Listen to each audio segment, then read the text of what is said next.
नवरात्रि में क्यों बोए जाते हैं जौ? माँ भगवती को क्यों प्रिय है, जानिए 10 वजह। नवरात्रि में कलश और घट स्थापना के साथ ही एक घट में ज्वारे अर्थात जौ या गेहूं बोए जाते हैं। माता दुर्गा को यह बहुत पसंद है। आइए जानते हैं कि क्या है इसका रहस्य। 1. नवरात्रि में कलश के सामने एक मिट्टी के पात्र में मिट्टी में जौ या गेहूं को बोया जाता है और इसका पूजन भी किया जाता है। बाद में 9 दिनों में जब ज्वारे उग आते हैं तो इसके बाद उसका नदी में विसर्जन किया जाता है। 2. ज्वारे को जयंती और अन्नपूर्णा देवी माना जाता है। माता के साथ जयंती और अन्नपूर्णा देवी की पूजा भी जरूरी होती है। 3. मान्यता है कि सृष्टि के प्रारंभ में सबसे पहली फसल जौ ही की थी। इसे पूर्ण फसल भी कहा जाता है। 4. जौ या गेहूं अन्न है और हिंदू शास्त्रों में अन्न को ब्रह्म माना गया है, इसलिए भी नवरात्रि में इसकी पूजा होती है। 5.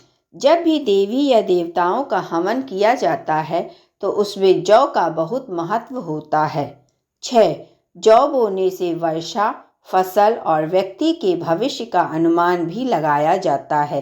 कहते हैं कि जौ उचित आकार और लंबाई में नहीं उगे तो उस वर्ष कम वर्षा होगी और फसल भी कम होगी। इसे भविष्य पर असर पड़ता है।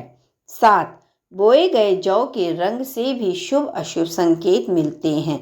मान्यता है कि यदि जौ के ऊपर का आधा हिस्सा हरा हो और नीचे से आधा हिस्सा पीला हो तो इसका आशय यह है कि आने वाले साल में आधा समय अच्छा होगा और आधा समय कठिनाइयों से भरा होगा। 8. यदि जौ का रंग हरा हो या फिर सफ़ेद हो गया हो तो इसका अर्थ होता है कि आने वाला साल काफ़ी अच्छा जाएगा।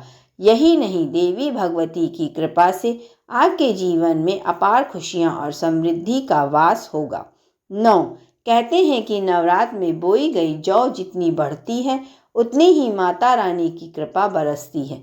इससे व्यक्ति के घर में सुख समृद्धि भी बनी रहने के संकेत मिलते हैं। 10.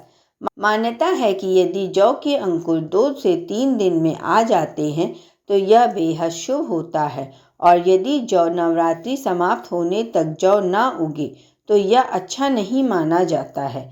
हालांकि कई बार ऐसा भी होता है कि यदि आपने उचित तरीके से जौ नहीं बोया है तो भी जौ नहीं उगता है। ऐसे में ध्यान रखें कि जौ को अच्छे से बोएं। जय दुर्गे मैया की।